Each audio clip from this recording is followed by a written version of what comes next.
Good morning. Good morning. Happy Daily Drop-In. Thank you for joining the Daily Drop-In, where the Teach Better team is live every single morning, Monday through Friday at 7 a.m. Eastern. Meghan and I were just talking about that. We are awake this morning and ready to go.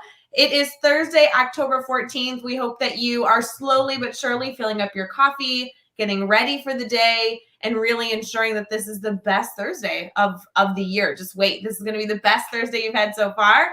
We have some good discussion we're going to be having today around mastery learning. You guys know we've been talking about that all week. We have a good news story. We have some kind of goofy, fun holidays going on today. And we are slowly but surely going to get started as we enter into our morning. So spit out your toothpaste. Kind of make sure that you are in a place that you can prop up your phone or laptop to listen to the show this morning. We will be asking you to comment, so maybe like put your cursor over the commenting feature on whatever platform you're watching from, and we will be right back.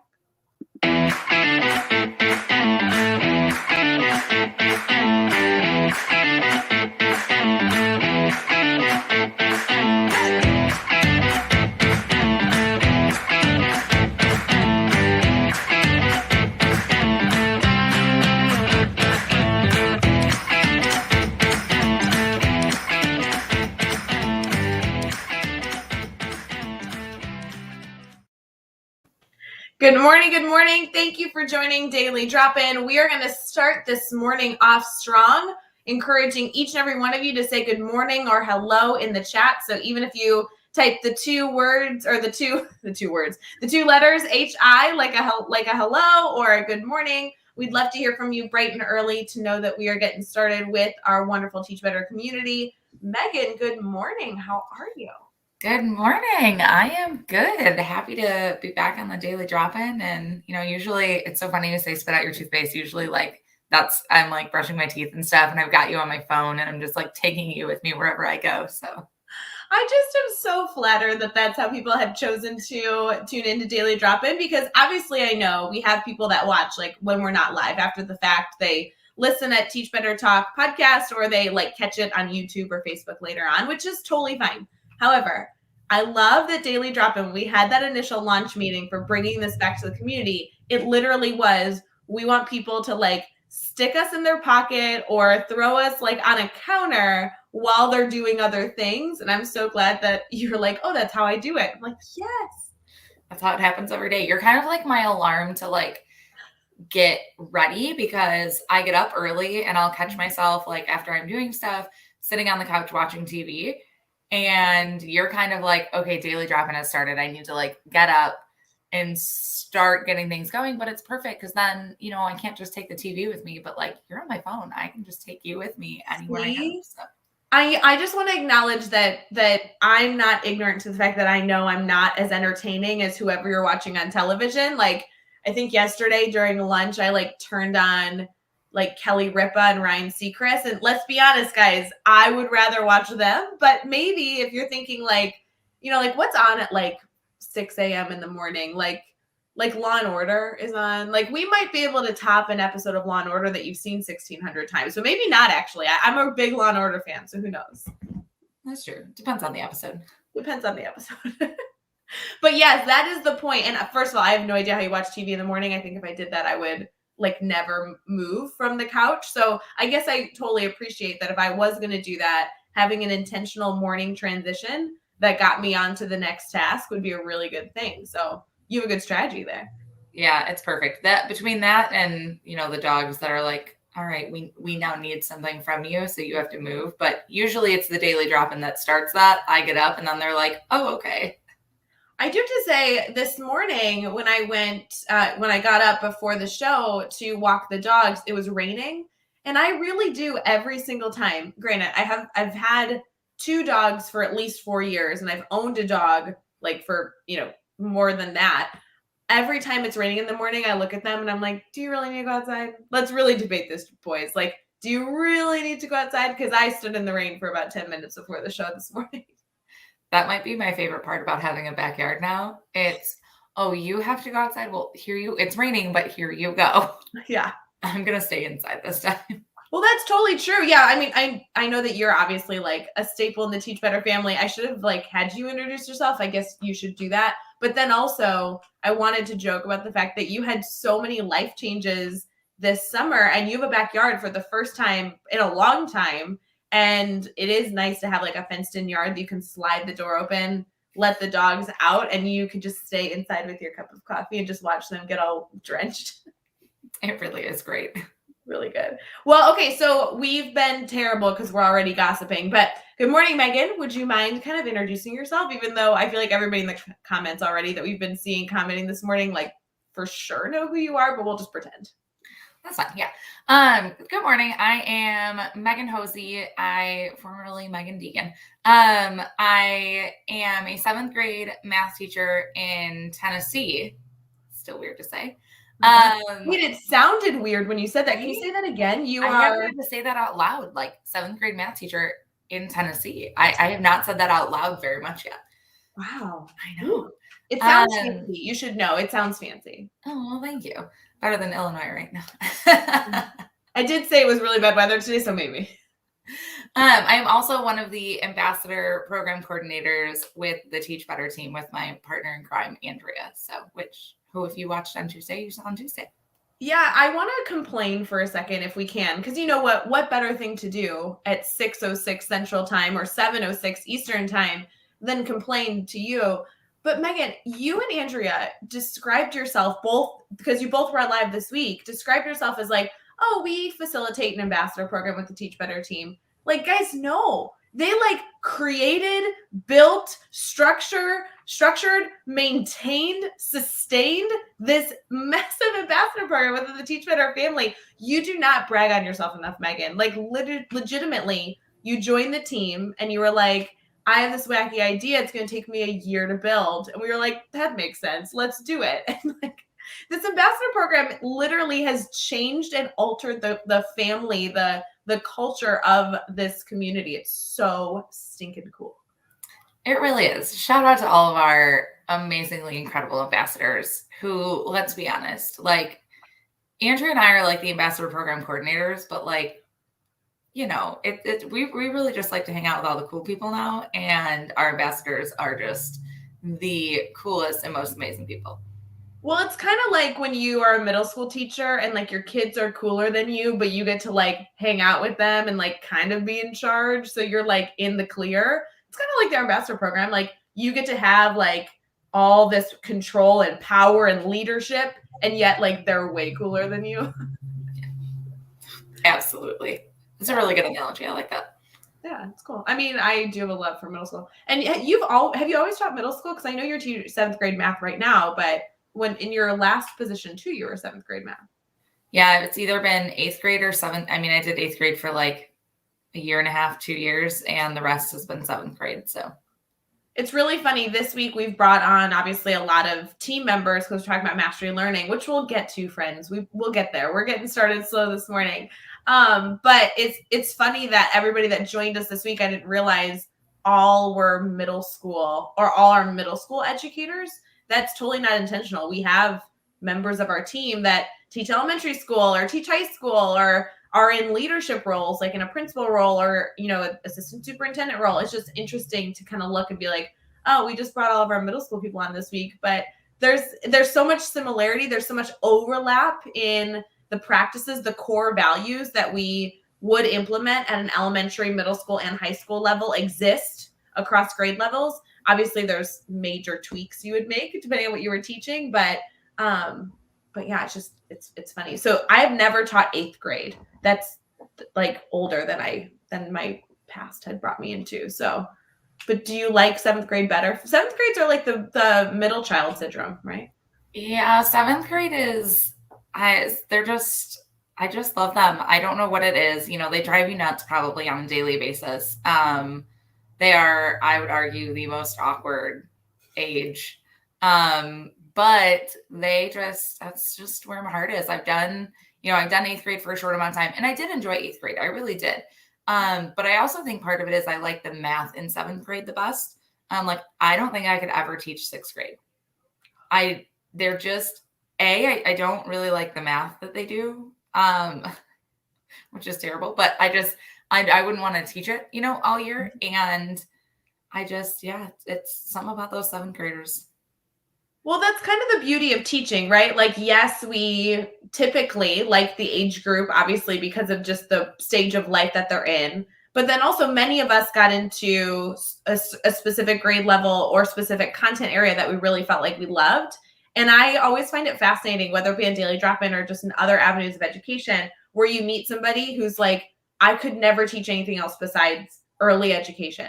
And I'm like, early education, really? They're like, oh, I love kindergarten, I love first grade, like second grade's my jam. I was like, I am so glad that you feel that way, because I don't. And it's such a blessing that so many educators are like, no, I have a passion for a grade level that's different than yours. So that way we can really provide great education at all grade levels. But I could never do it. Do you have a grade that you are confident you could never teach? Like K through 3, K through 4.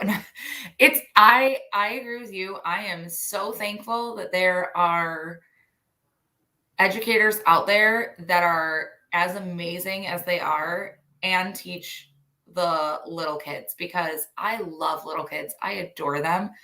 I really don't think I could be in a room of them all day. Like my seventh graders at times, I'm like, all right, like I didn't teach kindergarten for a reason. Let's rope this back in. So, they're adorable, but I am so thankful that there are people out there that are made for elementary school. It is not me. I will admit it. It is definitely not me.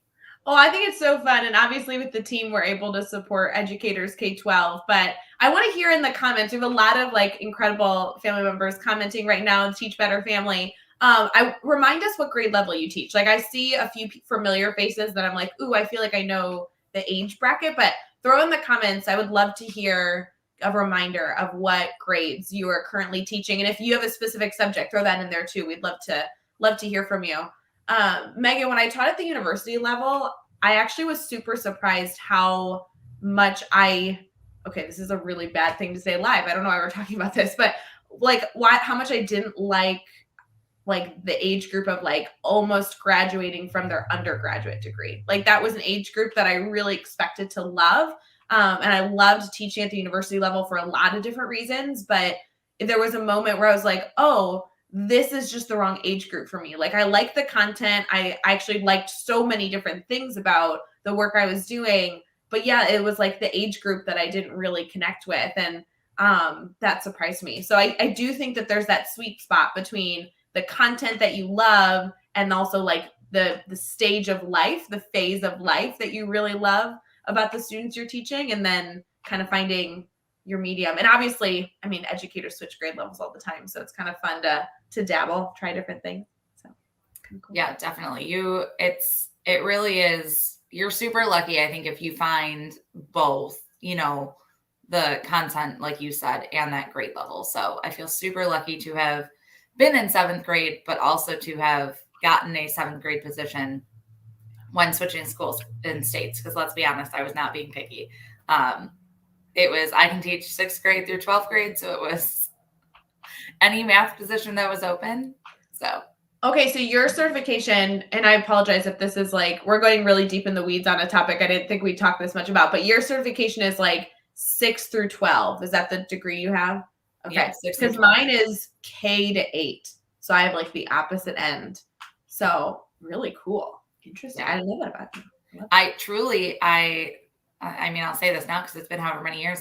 If you would have asked me when I was at Illinois State getting my undergrad, I never had any interest in teaching middle school. I only got my middle school endorsement because it was an extra 2 classes. Yeah. And it fit into what I was doing anyways. But I swore I would never, ever, ever teach middle school. It was high school or it was nothing. And then I student taught 7th grade, and loved it. Apparently I've just never left. So see, I knew when I went to college, I forgot that like we went to the same university. That's another thing we want to hear in the comments. Like, where did you study? Because it's always fun to find somebody who is an alum of a similar university. But I went to the middle level program. So I have a certification K-8 like through my like degree, but I specialized in 6 through 8 the whole time. So I was always so nervous that at some point in my career, I would have to teach like third grade. And I have absolutely zero understanding. I appreciate that my degree gives me that flexibility, but you absolutely don't want Ray teaching an elementary class. Like I love being able to visit elementary school teachers' classrooms and coach and collaborate. Like, oh my gosh, that's such a passion of mine. But you put Ray in an elementary school classroom for more than 5 days, not going to go. Not happening. Oh my gosh, it's so funny how all that works. But we do have a lot of comments coming in of people that are all over from the comments this morning. High school, we have 5 to 6 bilingual. We have 5 to 6 in just a general ed class. 6 to 12. Oh yeah, ELA is one of the degrees. Oh, Adam's giving a shout out to Cleveland State University. Go Vikings. Hey, there you go. I love that.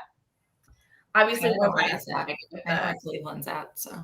Yeah, we're Illinois State Redbirds, so we'll give a little shout out, little plug to them. Okay, we have talked for 15 minutes about nothing, Megan. I'm sorry. It's just always so fun to talk to you. This is why I love working with you. But let's actually get into like the meat and potatoes of our discussion today. Let's get into mastery learning. We're going to be taking questions live. And then, of course, if you guys have submitted questions in the brainstorm bank, like that's good. I'm going to take off my dog's collar so that you stop hearing the clinking. I usually do this before the show starts, and I just forgot this morning. So we'll be right back with all that good stuff, and then get your questions ready for Megan, because let's ask her some tough ones this morning. That will be good. All right.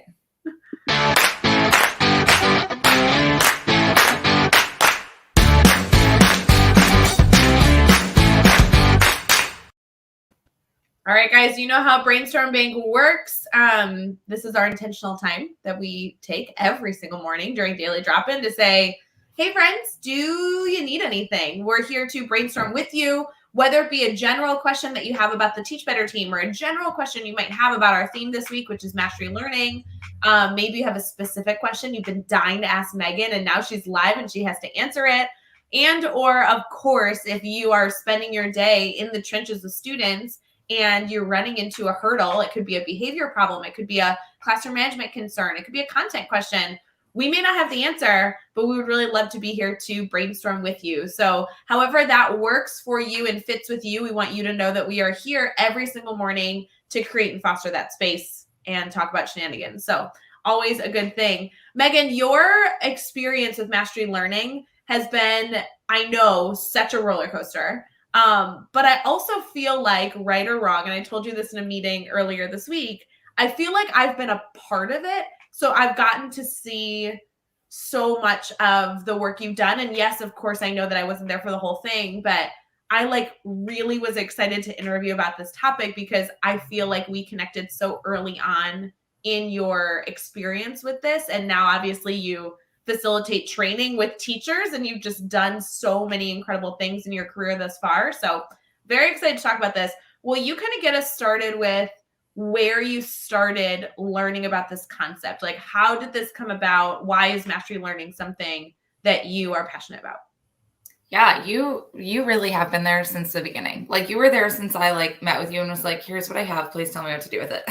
Okay, but honestly, I remember our first phone call. It was like a Zoom call with our friend Tiffany Ott, and I was sitting in this chair, and I vividly remember our first conversation. Oh yeah, I remember exactly where I was sitting. Oh yeah, it's super funny, but that was truly the first time where I was like, okay, there's some structure to this. So it came out of frustration. That's like kind of what got me onto this, was because it was my first year in the district that I was just in. And I was just getting so frustrated because I knew that I wasn't reaching all of my kids. And that's just one of the most extremely frustrating things to me. Like, I knew I had kids that were bored. I knew I was getting behavior problems because they were bored or they didn't understand and we were moving too quickly. And like, all of that was something that was just feeding into the frustration. And finally I was like, okay, I have to do something differently. And so that's when I kind of started doing a self-paced model with them based on mastery. So it was, when you reach, your 85% on this concept, great, you can move on to the next concept. Doesn't matter where anyone else is at. you can move on. The problem was the first time I did this, thank goodness that my children were just the most amazing group of kids in the entire world.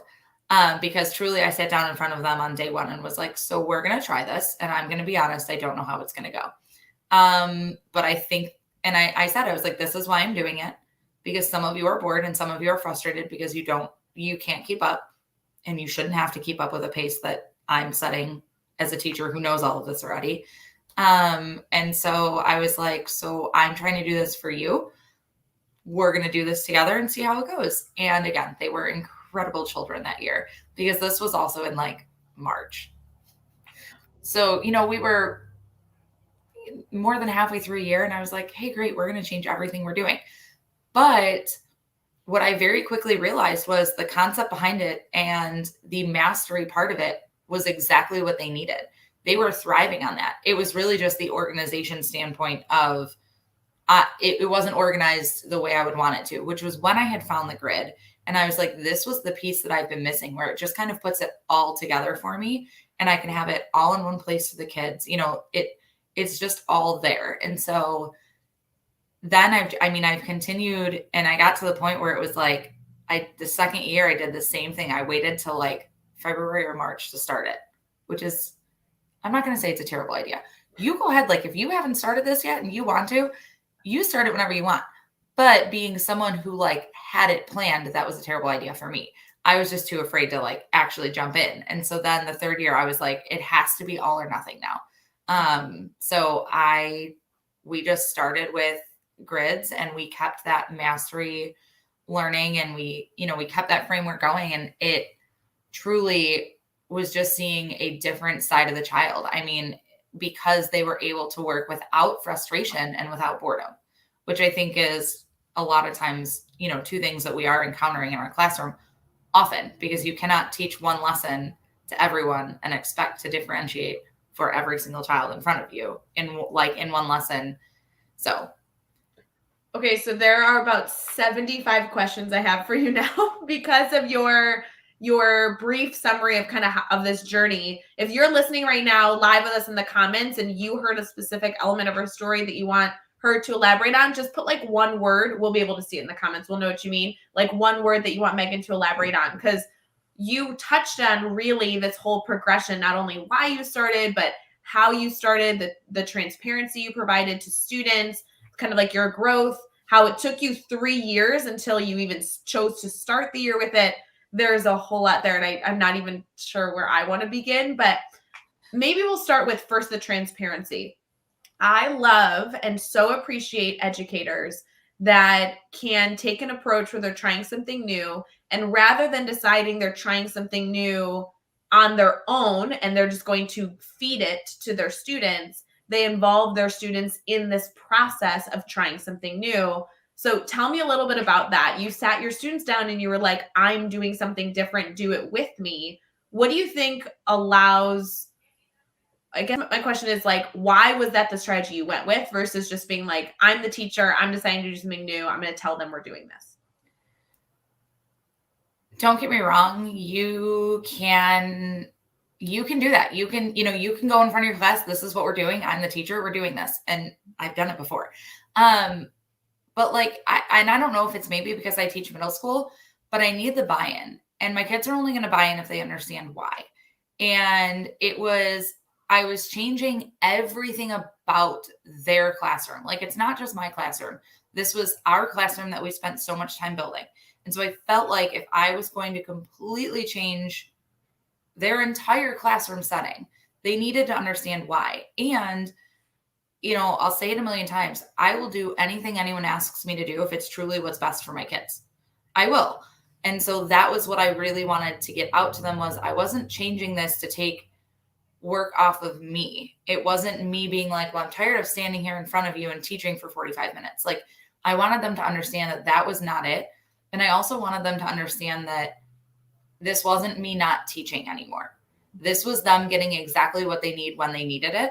And some of them didn't need me to teach them certain concepts.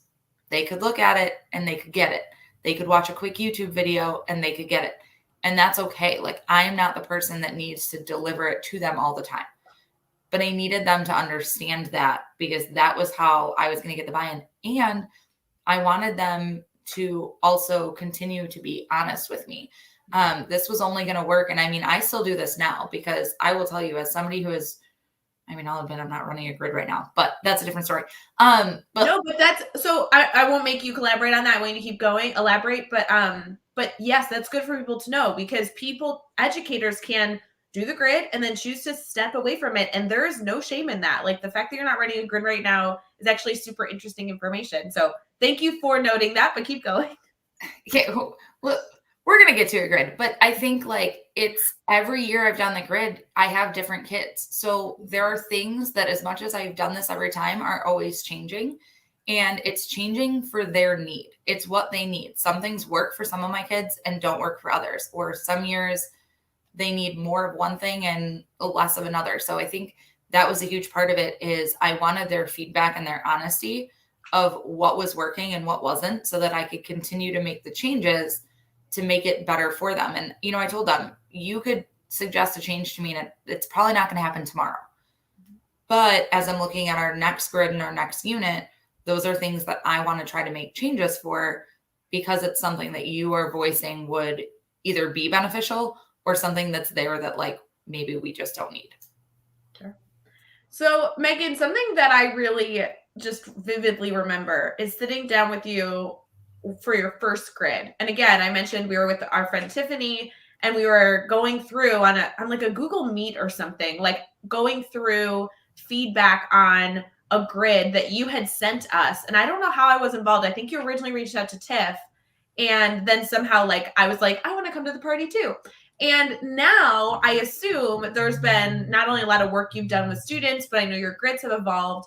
Talk to me about that process because we're talking about mastery learning. And yes, as I continue to say all week, we are biased. We love the grid method. But regardless of what mastery learning framework you use, the evolution of your implementation should really have like major adjustments over time that you see. Like you should see this growth and change in your practices. So can you give us a little feedback on like where you started, what grids looked like, or what your mindset maybe was at that time, and then how you saw a shift maybe to where you are now in your career? Yeah, I mean, when I started, it was very, very simple. And not that it isn't now, but it was this is already what I was going to be doing in my lessons. Mm-hmm. So now you're going to be able to do this, but you have to show me mastery. And I'll be honest, before that, because there was so much going on, you know, I'd have kids fail a test and it was incredibly frustrating to me. And not because they failed, it was frustrating because it was okay, where was the miscommunication at? That like, I didn't catch that ahead of time. And now they have an F. Now we are moving on. Like, okay, great. You took a test on Tuesday. Wednesday, we're starting our next unit. And so that to me was like, it was super basic and just, this is what we're going to be doing. I was taking more accountability for where they were at. And so I started checking in with them more often. And they had, you know, like a quiz more often, like maybe once a week, where I could see where they were at before we were getting to the test. You know, and prior to all that, it was a quiz maybe halfway through the unit and then a test at the end. Right. So it was just more of like a check-in with them. And then it was going back, if they weren't mastering it, it was going back and reworking what they had already done. Whereas, you know, as I've gone, I've built in some of that reteaching and that practice. I've built it into what they're doing to where I'm not going back and maybe redoing what they've done. We're doing something slightly different together. Or I use quizzes a lot, or, you know, things like that, because it's self-grade. So now it's almost every single concept. They have something where they have to get an 85% or higher before they can even move on to the next concept. Because yes, I still have the quiz, you know, just about once a week to check in with them, but they should know before they even get to the quiz whether or not they know the content and what part of that they need help with and they need more reteaching with. So I think I've just built in a lot more of that mastery per concept. And whereas before it was like, here's your unit mastery, show me everything you've learned. Now it's, have you mastered that concept before you're going to the next one? Yeah, I vividly remember that. And I think that that's been so neat to watch some growth and development on. And obviously now you get to like help, educators in the family of the Teach Better family, like do this on their own. But one thing I noticed very early on with where you kind of started in this process is that you really just decided to do more formative assessment and really chunk things down into targeted bite-sized pieces. So if a hurdle came up, so if a student struggle with a concept, you really could identify very quickly, oh, you're struggling with this idea. We need more practice and reteaching on this small chunk. Versus, like you were saying before, kind of looking at maybe a full unit or a full target, and then you run into these issues of, okay, you're struggling with this idea, but there's a lot of depth within this concept, so I need to better identify within the concept where the struggle is. So I think that was like very, very prevalent the first few times I met with you, was that you were like, okay, like formative assessment's kind of going to be the shift I make right away. And then you're just from there. Your grid, and please tell me I'm wrong, but I'm pretty sure your grid the first time we met was more like a checklist than a grid. Is that true? Tell me about that. Because that's what I remember. I remember looking at your grid and being like, this doesn't look like a grid, like the appearance of it. But the concepts, a lot of the core concepts existed. And it was cool to be able to see a teacher like make a shift, but not go all the way into making it like look, quote unquote, the way Chad, teaches it to be or whatever. Yeah, that was exactly it. What I was doing the very first time I ever tried this with my kids was I basically took everything that we were doing and made it into a checklist for them where, they would complete something. And again, as long as, 85% or higher on whatever they were doing, and then I would sign off on it and they would get to move on. And that's where I was struggling was I didn't love that. I loved what we were doing and I loved the shift we were making, but I was not loving the setup of it. And so that's when I found the grid. I was like, I feel like this is the piece that I've been missing to kind of put like all of this together. But then when I started building the grids, it made me go back and evaluate everything that I was doing content wise and include more practice. Like that, I think is the biggest thing for my kids with mastery. And I know it's different subject to subject, but with math, like they need to build in that practice. So there always needs to be that independent, where, and I always tell them, I have 7th graders, they are super needy and they're like, but can you just help me with this? So we build in that independence to help them practice on their own, but that's what really prepares them for the mastery. And I'm not saying your practice has to be 30 problems. Like I usually put 5 to 10 problems and I tell them once you get 3 in a row right, you're good. If you can do 3, I don't need you to show me 15. That's a waste of time. But I put more on there so that I can work with my students that do need the help and they still have problems that they can, independently practice. Well, and that's interesting, Megan. There's like a ton there we could even pick apart those pieces, but really thinking about an educator who this week maybe is considering making the shift to mastery learning. Maybe they want to learn more about the grid method. I know that you and I are both like, hey, the checklist system had positives, but there were a lot of hurdles and pitfalls that we encourage educators to kind of do a little bit more than just that checklist shift. But I really think it's an important part of your journey. It's an important part of so many educators' journeys, because at the time you were looking to do something a little bit differently. You were seeing the why and why you wanted to change.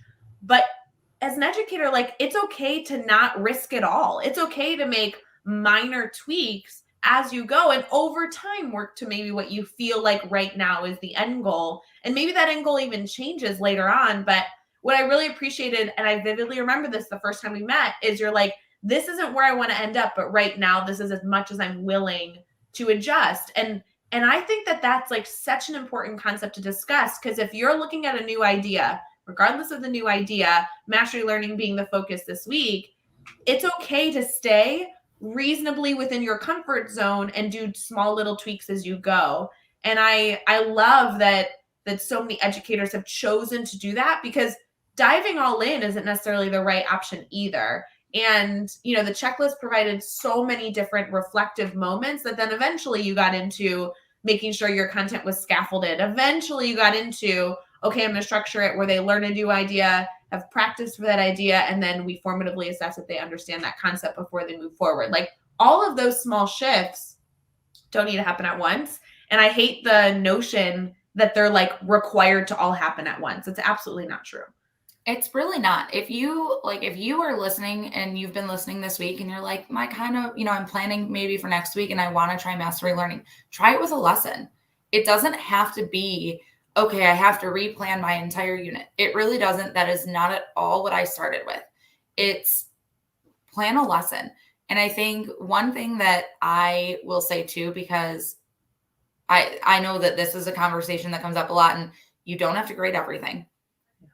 Yes, my kids work towards mastery, which yes means that they do a lot of practice. No, I do not grade everything. I give feedback 100%. I give feedback, but the grades do not, I don't grade at all, and it doesn't go in the grade book. The only thing that goes in my grade book for the most part are assessments. And that leads to then and I've been told this a million times, your kids aren't going to do the work if it's not a grade. Yes, they will. I was told that even I have an honors class this year, and I was told that with my honors kids, like they're not going to do it if it's not worth 100 points, which was like, I was like, well, challenge accepted.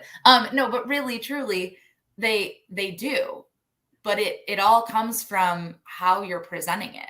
Like I present this to my kids of, I'm going to level with you immediately. You're not getting a grade on any of the practice that you're doing. Yes, we're going to give feedback. And if they're doing a quizzes, it's giving them a percentage and things. But I'm not putting that in the grade book because this is your time to practice. Make all your mistakes. Make sure you know it. When you get to your quiz or your test, yeah, that goes in the grade book. That is you showing me what you know. By then, you have shown me your mastery. You have made your mistakes. We have corrected them. We've worked together. You know what you're doing. That is what goes in the grade book. So I do not grade everything. I give them a lot of practice, probably too much practice sometimes, but that doesn't always mean that they're all doing all of it. So I think like it's super easy. Pick a lesson and just build in some mastery in that lesson. What are things that, first of all, what percent do you want them? Are you going to consider mastery on that? What do you need them to show you? And how can they show you that? If you build that into one lesson, and I'm not saying you have to grade it all. You do not. Give them feedback because they need to know where they're at. Otherwise, yes, it is pointless that they're doing it. If they're not getting some sort of, yes, this is right, or no, this is, we need to work on this. But you can do mastery learning. Start it with one lesson.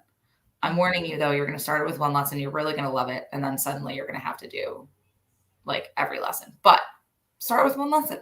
I really like that. I think the last layer of that is if you start with one lesson and you're thinking through all these pieces, make sure you also know that when your students give you information, like maybe they don't know something or they need reteaching, think about what your next response is for that too. Because I know a lot of educators who get started in this, they plan a unit that has differentiation and formative assessment and all this stuff.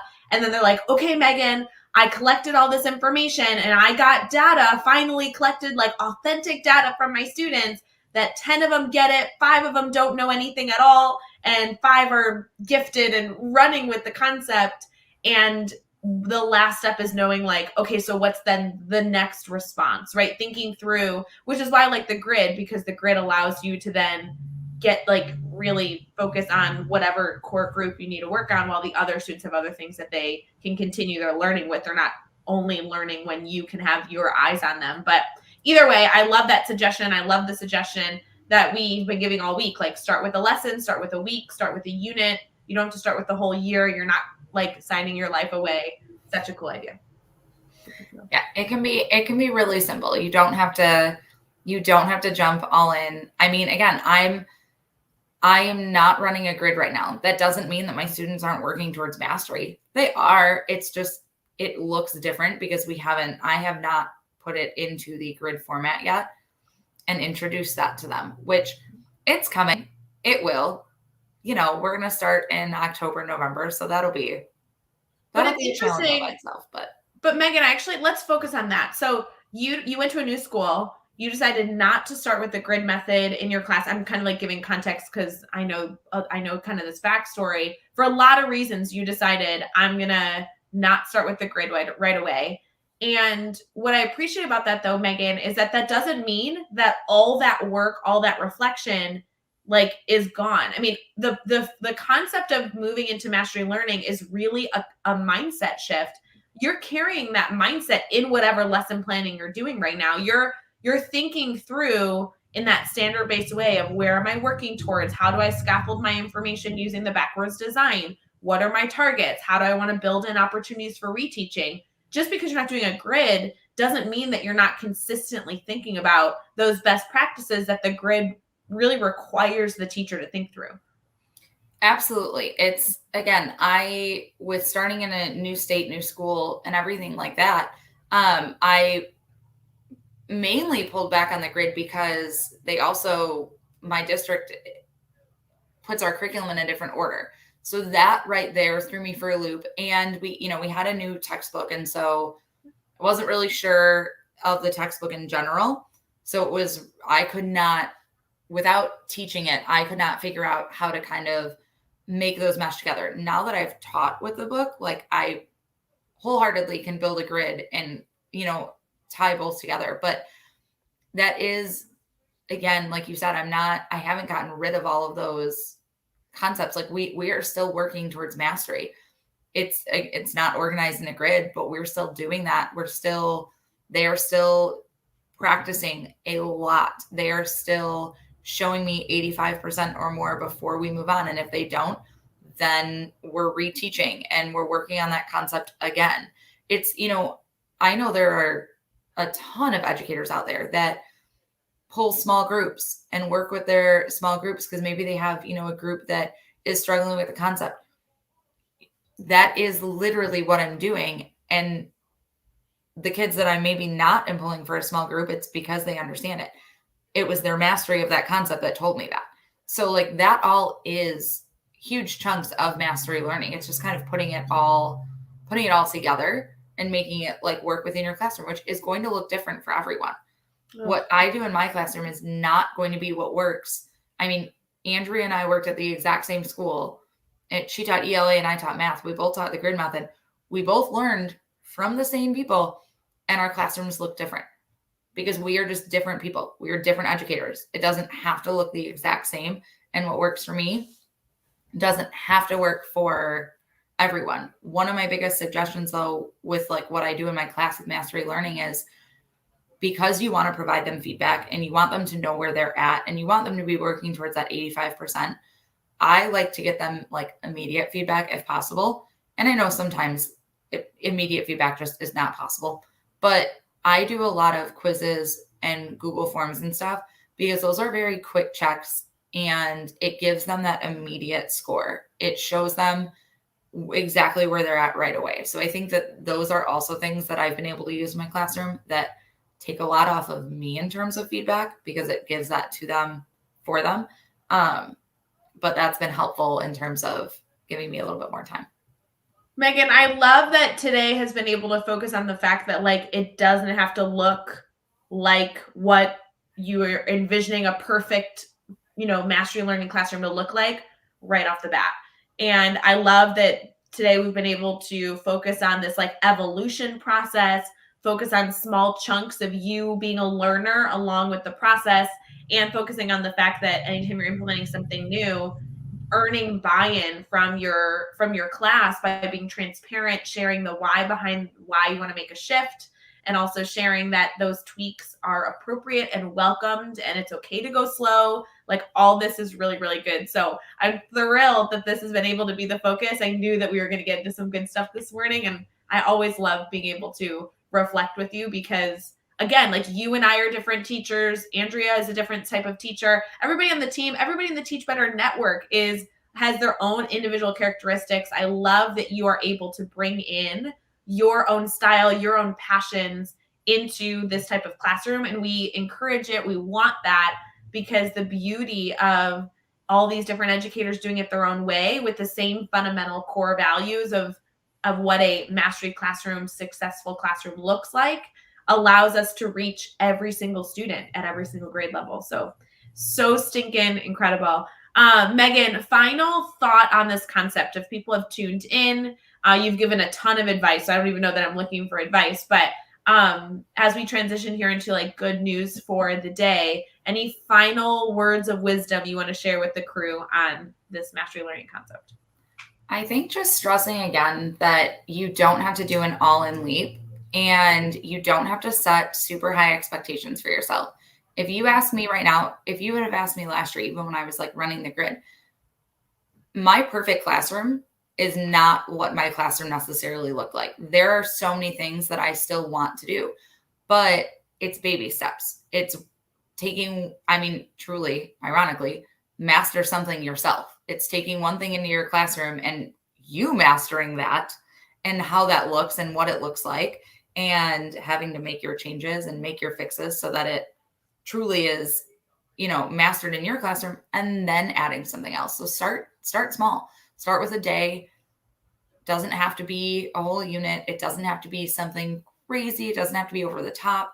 Just start with one day and see how it goes, because in one day, I guarantee you're going to see things that you like and don't like, and you're going to be able to make changes and shifts that the next time you do this, then it's going to be better and it's going to be smoother. And, have a lot of grace. It's a crazy year. It still is. And your kids have had some crazy years. You've had some crazy years. And I will tell you that the shift, although absolutely wonderful, it takes an adjustment. It's different. If you aren't necessarily doing this, it's different for your kids. So just have a little grace as they figure out what this is and what this looks like and, how it works. I love it. Great piece of advice. We're going to transition here into our holiday celebrations for the day, and also some good news story to add some extra positivity and love to your day before we conclude our show this morning on Thursday, October 14th. We'll be right back.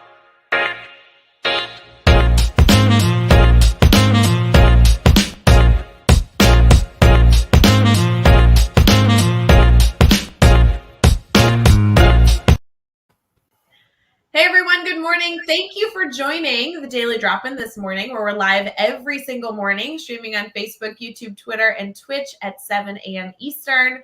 Meghan and I have been talking shop this entire time, so if you are tuning in right now, you have missed some great dialogue, some good jokes, some good stories. Make sure to go back and listen in to all that dialogue, not only from today, but obviously all week. We're focused on mastery learning, those beginning steps, and everybody has their own suggestions. So it's been really fun to be able to do this all week long. We are getting into some holidays and some good celebrations. Meghan, I do have a question for you that will determine if today is a very special day in your world or just a great day. So are you a sweets person or a salty person? And I don't mean salty like sassy. I mean, like, do you like sweet, like do you have a sweet tooth? Or what is it? Savory? Is that the word to describe that? There you go. Definitely have a sweet tooth. Although if you combine the sweet and salty, that's one of my favorites, but definitely sweet over salty. Well, today is National Dessert Day, so let them eat cake. This popular French saying holds true, especially today for National Desserts Day. So make sure you have extra desserts today. As we look at other holidays today, some other notable ones outside of desserts being a huge thing is World Sight Day. So read on, get ready to see appreciation for the gift of sight, which is kind of interesting. That would be a really cool thing to kind of dive into with students, this concept of being able to see the world with your eyes. Very, very cool. And it's also World Standards Day, which is not mathematical standards or Common Core standards, but global standardization is satisfying the need of government, industry, businesses, consumers worldwide. So 2 different world holidays, and then also the National Dessert Day for today. Will you be eating dessert at all, Meghan? It's Thursday. Will you find an excuse to eat dessert? I feel like you've just basically told me that instead of waiting until tomorrow to go get the crumble cookies that I've been waiting for, I should go today. So. Today. Well, actually, Meghan, it's not me. It's the world telling you that you need to do that. So I feel like it's okay then. It's absolutely okay. You all should go and eat a little bit of dessert. So if you're an educator right now and you're like, oh my gosh, I have the longest day ahead of me, I don't have time to go pick up a wonderful crumble cookie later today. Like an Oreo will do. Anything dessert wise, just make sure that you have something sweet in your plan for today. Whatever dessert means to you. I know educators that look at dessert as not even something that's like a sweet, like a cake. It might be something else. So go enjoy dessert today. You're allowed. As far as our good news story, Meghan, you guys know that we do a good news story every single day to not only like bring some positivity to your life, but this is also an article that you could bring to your students or bring to a colleague or a staff member to foster relationships, foster discussion. Meghan Wells, we are going to ignore you in the comments because she is listing the calorie intake of desserts. Meghan, calories don't count on dessert day. They only count on other days. So today, it doesn't matter how much the cookie crumble calorie is. Come on. Terrible. It really doesn't matter any day. I mean, I will eat them no matter what. So. Yes. A little bit of dessert goes a long way, friends. Make sure it's fine. We'll take all the calories out of all the meals today. So it's all right. You're welcome to eat it all. It's no big deal. I like that. The article today I thought was really interesting. And Meghan, this might be kind of like I don't know if it is a good news story, but it's kind of an interesting news story as well. This is absolutely something that you could fit into a writing class, a reading class, a science class, a math class. There's a lot here. But the article's title is Towering Over the City. This farm scraper will produce 270 tons of food in 51 stories. So this is an article about the fact that they have built a skyscraper, but the outside layer, so you have to like go look up this picture. So the inside is a building, a functioning building. It has office space and apartments and everything in between. There's like this outside membrane of the building, which I know is a very strange concept, that is essentially growing produce, growing food for the community. It is 51 stories tall. It's located within a city. And they have done an enormous amount of research to unveil these plans to build a 650 foot, which by the way, just for fun, is 218-meter tower in which 100,000 square feet of the glass exterior is dedicated to producing food. So they're predicting that it will have 590,000 pounds of it per year, which would also contain around 1 million square feet of office space, supermarket, garden, food court, everything in between. So go look this up because it's not yet in the works. It's just something that they're hoping to implement as soon as possible. But it's a really interesting concept of this beautiful building. It has beautiful lighting, but it essentially has a garden on the outside of the building. So something I think would be cool to discuss with students. Yeah, that's a very, very interesting concept, but yes, sounds really cool. It looks really cool. Definitely go look up the photos. I'm not going to be able to do it justice, or I could like hold it up to the screen, which is not nearly as cool, but very progressive, beautiful looking building where they are trying to also grow food on the outside. I think like looking out the windows would be so pretty because you're essentially looking through the greenery, looking through the produce to be able to see then the world outside of this building. It's a really interesting concept. So go look that up. Really good discussion for students and definitely kind of a fun fact, especially if they get the approval to start building. It looks like it's going to be located in Asia. So something maybe worth visiting as well. Have you ever traveled to Asia, Meghan? I have not. No. Have you? See, we could put it on the list. We could go together. We could go see this building that they're going to build. I'm so excited. Field trip. I like field trip. Yes. Oh, in the comments, we want to hear where you want to. Okay, give us a suggestion. Like, where would you travel right now if money was not an obstacle, friends? Where would you go travel today, this morning? Where would you go? Meghan, if I told you that I was going to take you on a fabulous trip, you go anywhere you wanted, where would you go? Ireland. Ireland. Ooh, that's a great spot. That's like my bucket list. Like, if I could just get on a plane and go visit, I would. Would you be willing, Meghan, to go with me? I'm going to Scotland in May, and I feel like Scotland's really close to Ireland, so we could go together to Scotland and then like pop over to Ireland. Does that work for you, or would that mess up your travel plans? Sign me up. Okay, perfect. Yeah, I'm going to go to Scotland in May to see my sister graduate, which is a huge deal. I'm so excited for her. And I will make sure to change all my travel plans so you and I can pop over to Ireland. That'll be good. Perfect. That's so nice of you. I love it. I try. Megan is in the comments. Megan Wells is in the comments saying that she wants to go to Australia. I've never been to Australia either. That would be a great spot to visit. I will kind of say, I don't know if there's any like administrators listening right now, but our admin mastermind in the afternoon on Tuesdays, which by the way you can register for at teachbetter.com/mastermind, is so international. They always have like Australia and Guatemala and like there's all these different countries in our evening mastermind. I think like because for Australia, the people, we have like 2 or 3 administrators that join us. It's like the next morning for them. It's like 9 a.m. but like in the future. It's so cool. That's awesome. It's so cool that is such a collective group. Like in my mind, like there's no problem that can't be solved when you have such a collective group together. Right. Well, even with our ambassadors, I mean, the countries that are represented within our ambassadors is so neat. The fact that we are a global ambassador program, a global administrator mastermind program, I mean, that allows for so many different perspectives, so many different voices to be represented. Yeah, it's really fun. So I've never been to Australia, Megan Wells, but if you want to meet somebody from Australia, you should come and join our admin mastermind. You're welcome anytime. So fun. Megan, we have a big day ahead of us. I know you need to go teach and go do incredible things with students today. Thank you so much for joining Daily Drop-In, hanging out with me. I always love talking shop with you. And I just want to give a shout out again to all the work you are doing with our ambassador program. You are literally like essential in the Teach Better team. And I know also within the Teach Better family, but I literally couldn't do half of what I get to do right like day to day without you. So I appreciate you so much. And I always love being live with you. So thanks for joining us. Thanks for having me. This is so fun. I love talking.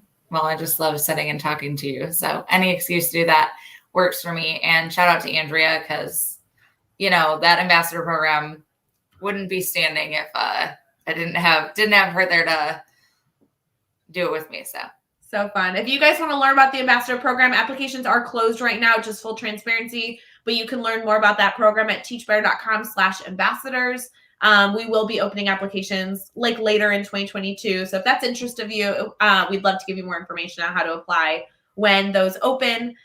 Thank you for all of you that joined us this morning for the Daily Drop-In. Remember that we'll be live tomorrow morning at 7 a.m. Eastern with the one and only Brad Hughes because it's Friday. So you know it's going to be a good one. Megan, I hope you have a wonderful day and people reach out to you with follow-up questions if they have them, because I know you're constantly providing support to educators.